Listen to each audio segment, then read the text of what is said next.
Badan Pengelola Keuangan dan Aset Daerah Provinsi Bali dengan bangga mempersembahkan pelayanan konsultasi perencanaan anggaran daerah Pasti PD, di mana salah satu fitur di dalamnya menyajikan bimbingan teknis secara online, salah satunya mengenai kerangka acuan kerja dan rencana kerja dan anggaran. Selamat mengikuti. KAK atau kerangka acuan kerja bisa kita ibaratkan sebagai naskah drama atau sinetron. Naskah drama atau sinetron sangat penting untuk hasil akhir dari sinetron atau drama tersebut.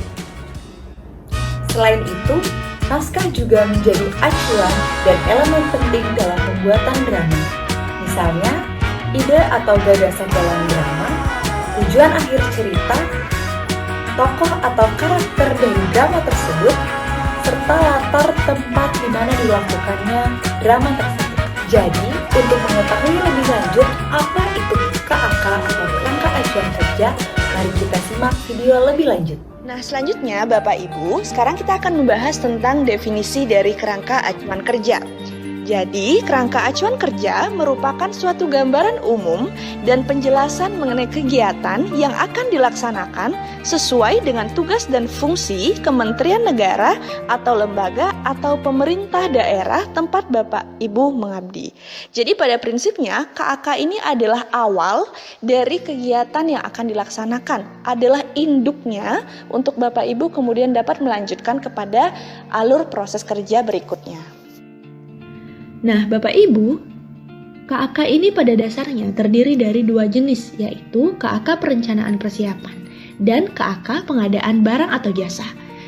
Nah, KAK perencanaan persiapan ini digunakan sebagai dasar alokasi usulan penganggaran dalam penyusunan rencana kerja anggaran dan dokumen pelaksanaan anggaran, yang mana ini disusun pada tahapan perencanaan kegiatan secara keseluruhan atau sebagai induk. Nah, pada saat proses perencanaan persiapan ini yang kemudian dikemas dalam bentuk KAK, kita akan menemui beberapa istilah, di antaranya pengguna anggaran. Nah, pengguna anggaran ini adalah jawaban dari pertanyaan who di dalam struktur berpikir kita untuk memahami KAK. Yang berikutnya, KAK pengadaan barang atau jasa. Nah, di sini yang menjadi penekanan adalah pelaksanaan pengadaan yang merupakan kegiatan lanjutan atas perencanaan yang telah dilaksanakan oleh pengguna anggaran. Sehingga KAK pengadaan barang atau jasa ini adalah KAK turunan dari KAK perencanaan persiapan atau KAK induk tadi. Seperti itu. Jadi KAK pengadaan barang atau jasa ini adalah jenis yang lebih detailnya lagi. Kira-kira seperti itu. Apakah bisa dipahami? Nah, Bapak Ibu, perlu kita ketahui bahwa apa sih indikator keberhasilan dari pembelajaran ini? Benar sekali, Bapak atau Ibu mampu menyusun kerangka acuan kerja yang berdasar pada tupoksi dan visi misi gubernur. Yang tentunya di dalam visi misi tersebut memuat berbagai rencana kerja dan strategi di dalamnya. Sehingga tidak lagi kita mengerjakan kerangka acuan kerja hanya mengulang cerita dari tahun lalu, tetapi disesuaikan dengan kondisi relevan saat ini. Sepakat Bapak Ibu? Bukankah KAK adalah bagian dari mekanisme alur proses suatu kegiatan yang merupakan jawaban untuk mengatasi permasalahan terkini?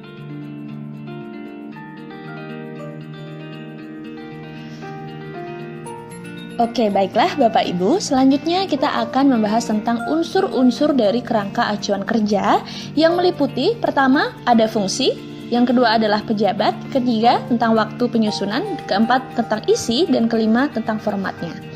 Nah, seperti yang sudah disebutkan sebelumnya, fungsi dari penyusunan kerangka acuan kerja ini yaitu adalah sebagai suatu dasar alokasi usulan penganggaran dalam penyusunan rencana kerja anggaran dan dokumen pelaksanaan anggaran. Jadi, induknya dari dokumen-dokumen RKA dan DPA sebagai dokumen lanjutan itu adalah KAK sebagai induk, seperti itu.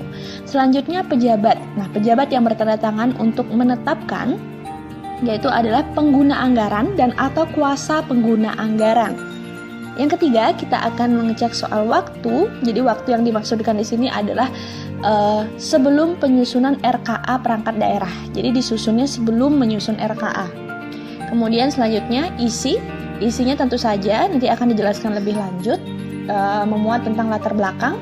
Kemudian di sana akan dicantumkan mengenai dasar hukum agar kegiatan ini semakin kuat eksistensi dan keberadaannya untuk diselenggarakan, termasuk juga gambaran umum kegiatan sekilas saja, penerima manfaat terkait sasaran daripada kegiatan ini siapa saja, selanjutnya strategi pencapaian keluaran dan akan seperti apa strategi yang diterapkan, metode pelaksanaan, bagaimana pelaksanaan kegiatan ini, apakah sifatnya langsung atau tidak langsung, tahapan dan waktu pelaksanaan, kurun waktu pencapaian keluaran, serta biaya yang diperlukan. Tentu saja biaya di sini harus di-highlight, artinya suatu unsur yang sangat harus diperhatikan ya, artinya kesesuaian jumlahnya terhadap penggunaannya nantinya. Oke, yang terakhir adalah format, di mana sudah diatur standar ditetapkan dalam PMK 143-PMK.02-2015 dan diatur uraiannya oleh Per LKPP nomor 7 tahun 2018 dengan bentuk yang diadaptasi. Kira-kira seperti itu.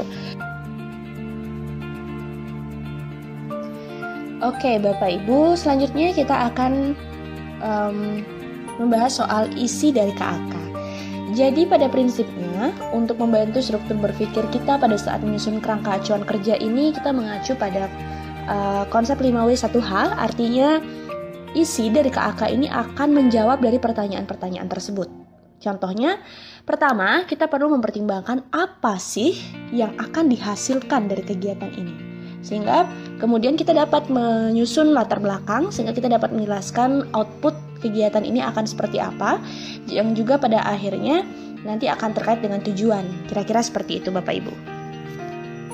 Nah, selanjutnya untuk pertanyaan mengapa, yaitu mengapa dilaksanakan. Artinya mengapa kegiatan ini perlu untuk dilaksanakan. Nah, ini akan terkait dengan tujuan yang Bapak Ibu rencanakan dari kegiatan bersangkutan seperti itu. Selanjutnya kita akan bertemu pertanyaan siapa yang melaksanakan. Nah, tentunya di sini akan kita temukan siapa pejabat pengguna anggarannya, kemudian siapa penyelenggaranya, siapa saja pihak-pihak yang akan terlibat. Nah, selanjutnya poin keempat, kapan akan dilaksanakan? Ini terkait dengan waktu penyelenggaraan. Jadi benar-benar harus dirapatkan atau dikoordinasikan dengan baik dulu di awal, sehingga kita sudah dapat perkiraan waktunya seperti itu. Selanjutnya di mana dilaksanakan, termasuk juga di mana, artinya lokasi-lokasi yang akan menjadi tempat sasaran kegiatan ini dilaksanakan, yang tentunya lokasi ini pun tidak bisa yang asal pilih, tapi juga berdasarkan pada beberapa pertimbangan-pertimbangan logis dari proses kegiatan secara keseluruhan. Selanjutnya adalah bagaimana kegiatan tersebut akan dilaksanakan. Nah, ini kita berbicara soal proses, artinya gambaran ringkas, gambaran umum bagaimana kegiatan tersebut akan berlangsung. Artinya apa saja yang akan terlibat, kemudian juga bentuk atau metode juga bisa di sebelah sini.